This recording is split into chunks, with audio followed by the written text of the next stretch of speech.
Hello guys, welcome back to my channel. Today we have Midnight Strikes by Zebra Shahnaz. So if I can't pronounce that word, but you know. So this book was from Crate. So we have an author letter inside and it is signed by the author as well. And this is also my last and final Crate book I will probably be having for a while. We have a beautiful map. So there's no synopsis to this because I can't really tell anything about it. Our fates are sealed whether we know it or not, right?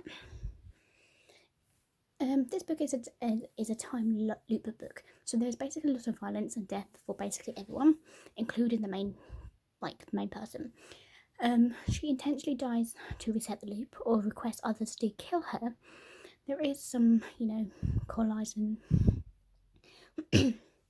So Midnight Strikes is an immensely satisfying read. I love time loop plots, but also getting pretty picky about them. It takes a deft hand to keep the time loops from getting boring or too predictable, So this author did a fantastic job deciding what to repeat and what to gloss over, what to do about each time.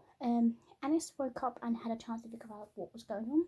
So only her, it did help that she kind of figured out what was going on with the time loop and how she knows how to reset the time loop. Includes why she's even caught in the time loop in the first place. Excuse me, I'm bad a lot. So Alice will track down one plot thread, find out new information, gets killed, then does it again basically, but finds even more information each time. So she follows a different thread further down its tracks. So Midnight Strikes is truly a well-crafted story in that regard. And of course, what makes plot even better are great characters. Alice is a great, interesting narrator, but I appreciate her complexity. Being unhappy about the necessity of political marriage is a very standard trope, but the layers Shahnaz added on to that really deepened both Anna's character and the world building. So I also appreciate that Alice wasn't always positive and hopeful about being able to end the time loop. She had her rage at the whole hopelessness, me, and did terrible things with denial of warfare. After multiple times, those decisions haunted her across the loop, and I loved it.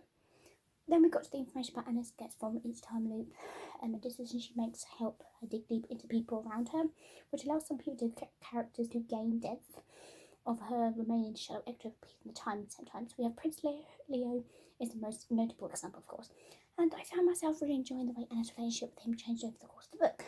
Due to the shortness of the time loop, it just kind of like, okay.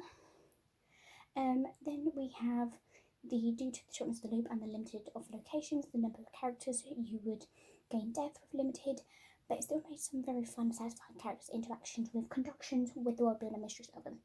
So if you're a fan of this, you can watch it, but I had a fun time reading it, but somehow it wasn't, getting to the point where I'm like, oh, I love this book. I'm really enjoying this book.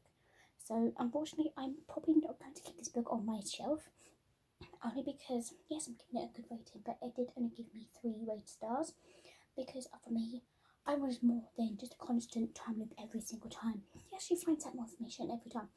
But I wanted something more from it, When you read something, you want more. Not the same thing every time, right? So I hope you guys enjoyed this video, and I will see you guys next time. But like I said, guys, if you have read this, I know you're probably like, she's got different views, but if you like time loops, read this book, okay? Read it, I'll tell you now. But thank you guys for watching, I'll see you guys next time. Peace, bye.